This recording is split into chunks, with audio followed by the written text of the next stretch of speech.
औज़ुबिल्लाहि मिनश्शैतानिर्रजीम बिस्मिल्लाहिर्रहमानिर्रहीम। वीवर्स अस्सलाम वालेकुम। वीवर्स, मैं हूं आपका मेज़बान सैयद अहमद समी और आप देख रहे हैं सैयद अहमद समी यूट्यूब चैनल। वीवर्स, आज जो वैसे तो मैंने कल भी आपको एक दो खबरें दे दी थी, लेकिन आज मैं आपको बताऊं कि सबसे पहले तो ख़बर ये है कि कल रात को ख्वाजा आसिफ को गिरफ़्तार किया गया, नैब ने गिरफ़्तार किया और उसका एक ववेला मचाया गया कि जनाब ये अगवा है। अगवा नहीं है, ये उसकी वीडियो भी वायरल हो चुकी है और आप लोगों ने देख ली होगी कि उनको बड़े उससे कहा गया कि जनाब आप गाड़ी। वैसे मुजरिम के लिए ये जो दूसरे मुजरिमों को पुलिस पकड़ती है या कोई इदारा पकड़ता है ना, तो वो इतनी तहजीब के दायरे में नहीं पकड़ता।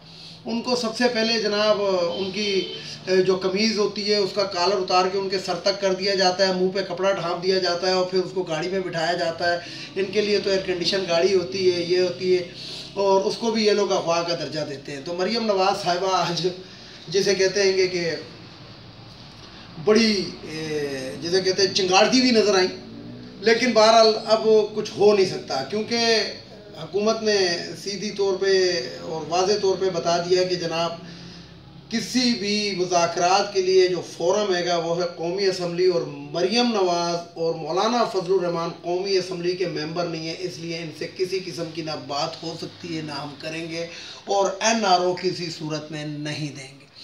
अब इधर यहाँ पे एक छोटी सी बात आपको ये बताऊँ कि जो शख्स कौमी असम्बली का मेंबर ही नहीं है वो बातें बाहर खड़े होकर करता है कि जनाब हुकूमत को यूं करना चाहिए और हम हुकूमत को NRO नहीं देंगे, ये नहीं देंगे, वो नहीं देंगे। इन्हीं के एक बदमाशी का, जिस तरह मौलाना फजलुर रहमान ने एक वो बदमाशी वाला वो बनाया कि जनाब मैं GHQ का गिराव कर लूँगा और इसका कर लूँगा और उसका कर लूँगा। तो ये जो होते हैं वो एक मिसाल बड़ी मशहूर है कि भौंकने वाले कुत्ते जो होते हैं वो काटते नहीं हैं, वो भौंकते हैं। तो बात यह है कि मौलाना फजलुर रहमान को अपनी औकात पता लग गई है। उनकी पार्टी के अंदर जो लोग हैं उन्होंने जो भांडे फोड़े हैं और इसकी करप्शन के बारे में जो बातें की हैं कि ये ऐसा शख्स है कि इसको 3 अरब रुपए की जायदाद इस्लामाबाद ने किसी को तोहफे में दे, किसी ने तोहफे में दे दी। उसने तोहफे वाले का नाम क्या है वो नहीं पता है जी। तो ख्वाजा आसिफ के ऊपर भी जो केस है ना, देखिए वीवर्स, ये जो हमारे सियासतदान होंगे ना, अगर इन्होंने करप्शन की है तो इनमें 1 रुपए की भी अगर इन्होंने करप्शन की है तो इनको बख्शना नहीं चाहिए, ना इनको छोड़ना चाहिए, और अगर इन्होंने करप्शन नहीं की है तो इनको पकड़ना भी नहीं चाहिए। बात ऐसी है कि ख्वाजा आसिफ साहब, उनसे जब पूछा कि जनाब आप तो UK के अंदर अकामा होल्डर थे, वहाँ से जो आप जो वहाँ पे नौकरी करते रहे उसकी कोई हाजिरी का रिकॉर्ड भी होगा, कोई पंच होते हैं कार्ड, आपको मालूम ही है। तो नहीं, वो कोई रिकॉर्ड नहीं है, बस इन्होंने एक ब्लैक मनी को वाइट मनी करने के लिए एक अकामा लिया हुआ था।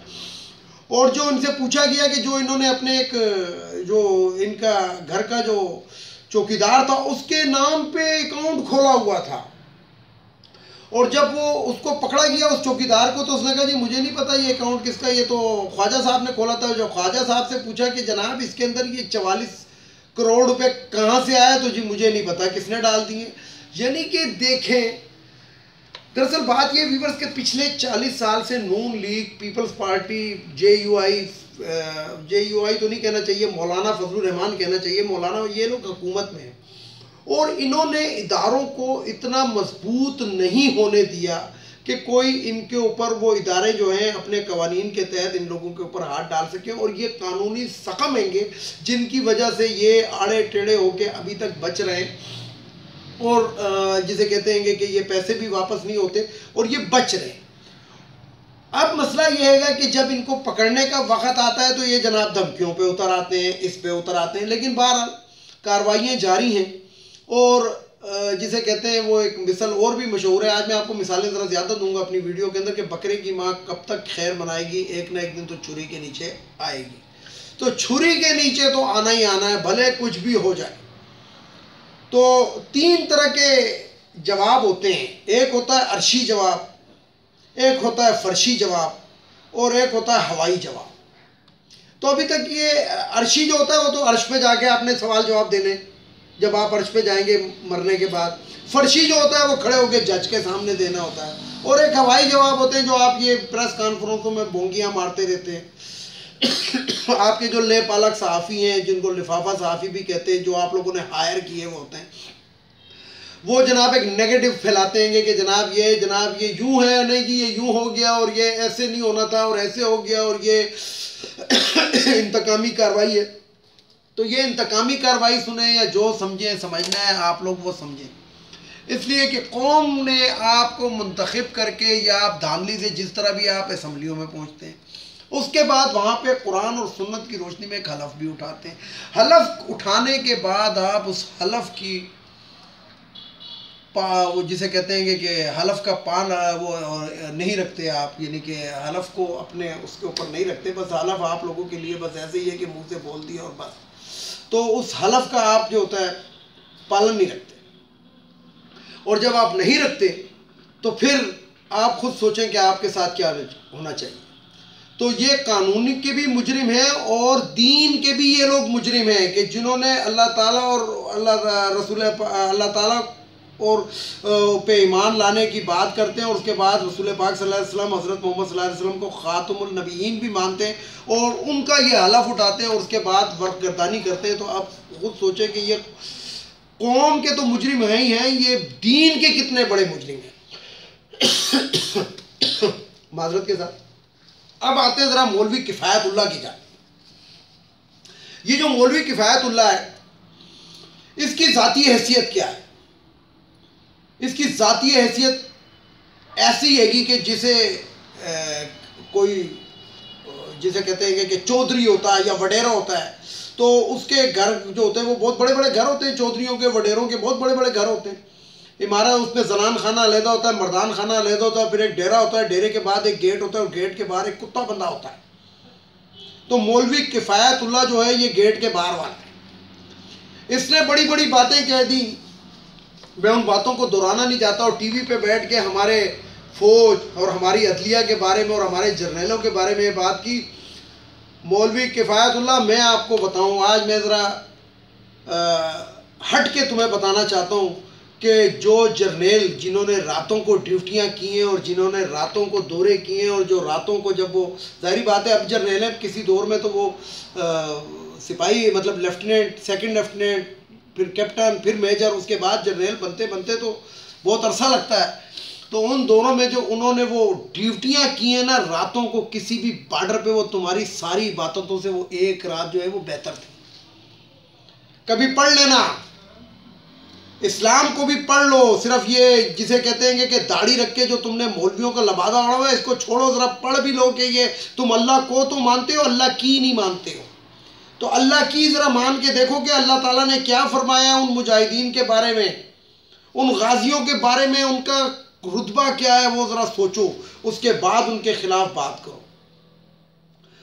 तुम्हारी हैसियत क्या है? तुम्हारी हैसियत जस्ट वही है जो मैंने बता दिया, जो डेरे के बाहर, गेट के बाहर जो बंदा होता है वो वाली हैसियत है। तो हुकूमत ने बहुत अच्छा ज़बरदस्त किस्म का एक फ़ैसला किया कि इसके ऊपर आर्टिकल 6 लगेगा, और आर्टिकल 6 जो होता है गद्दारी का मुकदमा होता है, और इसको पता लग जाएगा इस मौलवी को कि मैंने क्या बोला था। और अभी इसके यानी कि जिसे कहते हैं कि व्यूअर्स, एक और कहावत है कि जब वो पश्तों की कहावत है कि गीदड़ जो होता है जब वो मरने के करीब होता है और यानी कि खुदकशी का उसका दिल होता है तो वो शहर की तरफ का रुख कर लेता है। तो इन्होंने रुख गलत कर लिया। अच्छा, यहीं पे बात व्यूअर्स ख़त्म नहीं होती। मरियम औरंगज़ेब साहिबा की भी उठती उठती बातें थोड़ी सी आती हैं। मैंने पिछले दिनों अपनी एक वीडियो के अंदर कहा था कि नैब को ज़रा इस तरफ भी देखना चाहिए कि मरियम औरंगज़ेब साहब की जो वालदा हैं, जो एक नर्स थी, और नर्स का कौन सा स्केल और कौन सा ग्रेड होता है, ये भी अगर इनको पकड़ा, इनके अभी जो पिंडी के अंदर जो इनके शॉपिंग प्लाजे बने हुए और ये बने हुए, ये कहाँ से आ गए? बग़ैर पति के ये औरत अरब पति कैसे बन गई, ये हमारी समझ से भी बाहर है कि इसका तो शोहर ही नहीं था। मरियम औरंगज़ेब का जो बाप है वो तो इनकी माँ को बहुत पहले तलाक दे दी थी उसने, तो उसके बाद ये औरत बग़ैर पति के अरब पति कैसे बन गई, ये भी एक सोचने की बात है। कल मैंने इनके मौलाना फजलुर रहमान के ग्रुप के एक अकरम दुर्रानी की एक छोटी सी बात आपको बताई थी कि इस बंदे ने, यानी कि व्यूअर्स आप इससे अंदाज़ा लगाएं कि ये लोग, गाड़ी का पेट्रोल क्या चीज़ होती है और उसी गाड़ी के ऊपर बंदा मस्जिद भी जाता है। तो मैंने जो सुना है और मैंने जो पढ़ा है और मैंने जितना भी इन चीज़ों का मुताला किया है कि अगर आप एक निवाला भी हराम का खा रहे हैं और हराम का निवाला खाने के बाद आपने नमाज़ पढ़ी तो आपकी नमाज़ कबूल नहीं होगी, क्योंकि आपके पेट में हराम पड़ा हुआ है। तो जिस गाड़ी पे ये मस्जिद जाता होगा उस गाड़ी के अंदर पेट्रोल भी किस धोखे से डाला जाता था, वो मैंने कल पूरी तफसील से आपको बताइए कि ये पर डे की गाड़ी का खर्चा कितना था पेट्रोल का, सिर्फ जो पेट्रोल के इन्होंने जेली बिल पेश किए हैं। तो इससे अंदाज़ा लगाएं, ये लोग जो होते हैं ये सोचते ही हैं कि अच्छा मैं एक और बात भी आज आपको बताऊं कि मौलाना फजलुर रहमान जब तक कौमी असम्बली का मेंबर रहा ना, इसने अकाउंट खोला, सैलरी अकाउंट होता है हर एक का, वजीरों का भी होता है, तो इसने मेरा ख्याल है वहाँ की चेक बुक ड्रा नहीं की थी, ना ATM ड्रा किया था, क्योंकि तनख्वाह तो जमा होने के लिए, निकालने के लिए तो नहीं है, निकालने तो बाकी चीज़ों से पैसे हैं। जिस तरीके से 42 लाख की लस्सी डकार गए, पेट्रोल, टेलीफोन, गैस का बिल, बिजली का बिल, एयर टिकट, ये तो इन्होंने फैसिलिटीज़ के अंदर हासिल करते रहे। इवन कि ये तो अपनी जेब से इन्होंने कभी पोनिस्टान की गोली भी नहीं खरीदी होगी, ये तो जनाब हाई फाई जाके हॉस्पिटल के अंदर एयर कंडीशन में लेटते होंगे और वहाँ पे जाके अपना इलाज कराते होंगे।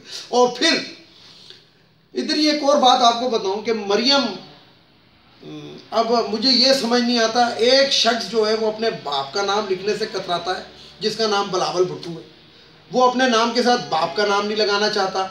और ये जो मोहतरमा है, अब पता नहीं ये मोहतरमा भी हैं कि नहीं है, क्योंकि ये आजकल बिलावल के साथ ज़्यादा है। तो बिलावल, अब मैं क्या कह सकता हूँ, दरअसल दो तरह के वो होते हैं, एक ही शी होता है और एक शी ही होता है, तो इससे ज़्यादा मैं बात नहीं कर रहा।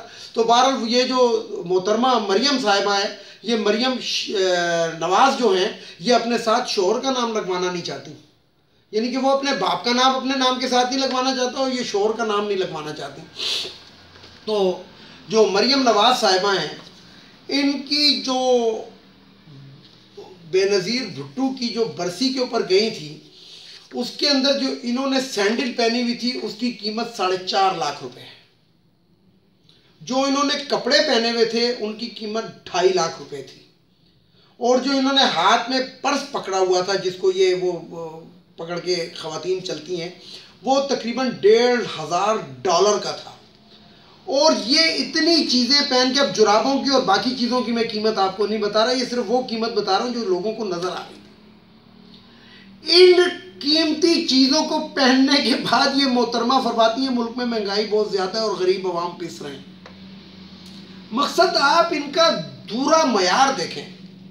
यहाँ पे एक छोटी सी बात आपको बताऊँ, कायदे आज़म रहमतुल्लाह अलैह जो थे ना, वो हमेशा फर्स्ट क्लास में सफ़र करते थे रेल की, और गांधी जो था वो 3rd क्लास में सफ़र करता था। तो लोगों ने कहा उस दौर में कि कायदे आज़म, वैसे नाम तो उनका मोहम्मद अली जिन्ना था, तो लेकिन लोग उनको कायदे आज़म ही कहते थे कि कायदे आज़म आप जो है ना, आप भी 3rd क्लास में सफ़र किया करें, ताकि लोगों को पता लगे कि आप आवाम के अंदर रहना चाहते हैं। तो उन्होंने कहा कि मैं ये दूरा मयार कायम नहीं करूँगा,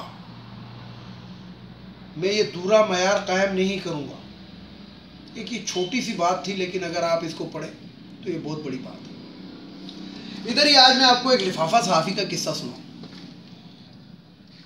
हामिद मीर जैसा आपने नाम सुना होगा, बहुत बड़ा नाम है, जिनको नकली गोलियां भी लग गई थी कराची के अंदर। और फिर मज़े की बात यह कि वो कितना काबिल डॉक्टर था, तो जिसने शर्ट उतारे बगैर इनकी गोलियां लगा दी थी, क्योंकि जो वो बाद में तस्वीर आई थी तो वो शर्ट के ऊपर पट्टी हुई हुई थी, मरम पट्टी जो थी वो शर्ट पहने हुए हुई हुई थी। तो वो बहुत काबिल डॉक्टर होगा, क्योंकि बहुत काबिल पाकिस्तान में डॉक्टर मौजूद है और बाहर मुल्क में भी है। क्योंकि नवाज शरीफ की भी जब हार्ट सर्जरी हुई थी तो सीने के बाल नहीं काटे गए थे, हार्ट सर्जरी हो गई थी। तो बात यह है कि वो हामिद मीर साहब फरमाते हैं कि पाकिस्तान बनने के बाद कायदे आज़म ने ये कहा इसराइल के बारे में बात कर रहा हूँ कि जब तो उनको अल्लामा इकबाल ने मशवरा दिया, इस जाहिल बंदे से बंदा पूछे कि अल्लामा इकबाल पाकिस्तान बनने से तकरीबन 10 साल पहले वफात पा चुके थे। कहता है कि कायदे आज़म को जब लोगों ने कहा कि आप इसराइल को तस्लीम कर लें या आपकी क्या राय है, तो उन्होंने अल्लामा इकबाल से मशवरा किया था। अल्लामा इकबाल तो पाकिस्तान बनने से 10 साल पहले ही रहलत फरमा चुके थे। मोहतरम हामिद मीर साहब, कम से कम तारीख़ के थोड़े से कागज़ तो पढ़ लिया करें, या बिल्कुल ही आप सिर्फ वही पढ़ते हैं जो मरियम नवाज़ और बिलावल भुट्टो जो आपको लिफाफे देते, सिर्फ उनकी रसीदें ही आप पढ़ते हैं। कम से कम तारीख़ के ऊपर तो इतना वो रखें। दूसरी बात यह है कि कि इसराइल पाकिस्तान मक़रूज़ मौजूद में आया है 1947 में, 14 अगस्त 1947, और इसराइल जो है वजूद में आया है 1948, और ग़ालिबन 5 फरवरी है या 6 फरवरी है, 5 फरवरी 1948, यानी कि इसराइल जो था वो हमारे 6 महीने बाद बना था। तो इसलिए ये बेपर की मत उड़ाया करें। आवाम बेचारों को क्या पता, 70% आवाम जो है वो देही इलाके में रहती हैं, उनको तो पता ही नहीं है अल्लामा इकबाल की डेट ऑफ बर्थ और डेट ऑफ वफ़ात। तो लिहाजा ये बेवकूफ़ बनाना आवाम को छोड़ दें, क्योंकि अब हम जैसे लोग कम अज़ कम इन तारीख़ों को ज़रूर जानते हैं। तो ये मैंने कुछ बातें थी। बहरहाल मैं आपको एक और बात बता दूँ व्यूवर्स, कि नवाज़ शरीफ बहुत बड़ी मुश्किल में फंस चुका है, और ये कुछ दिनों के अंदर जो मेरी नेक्स्ट वीडियो कल जो आएगी उसके अंदर मैं आपको बताऊंगा कि नवाज़ शरीफ साहब कैसे फंस गए हैं, मरियम नवाज़ कैसे फंस गई है, ख्वाजा आसिफ, और इसके बाद मज़ीद कितनी गिरफ्तारियां होने वाली हैं। इंशाअल्लाह कल की वीडियो में आपको बताऊंगा कि 2021, क्योंकि कल आखिरी दिन होगा इस साल का, ईसवी साल का। वैसे हमारा साल तो यकम मुहर्रम को शुरू होता है, लेकिन ये जो ईसवी साल है इसका कल आखिरी दिन होगा, और मैं आपको बताऊँगा कि 2021 के अंदर कौन कौन सी बड़ी शख्सियतें पाबंद सलासल होंगी और जेल के अंदर होंगी। वीडियो को लाइक करें, शेयर करें, सब्सक्राइब करें, बेल आइकन के बटन को ज़रूर दबाएं ताकि मेरी नेक्स्ट वीडियो आपको मिल सके।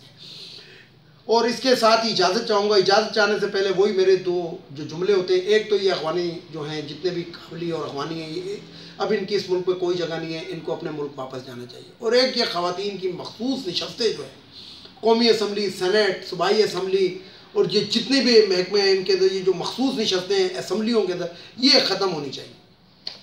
इसके साथ ही इजाज़त चाहूँगा तमाम देखने वालों, सुनने वालों को। अल्लाह हाफिज़। और आखिर में वही नारा, पाकिस्तान जिंदाबाद, पाक फौज पाइंदाबाद।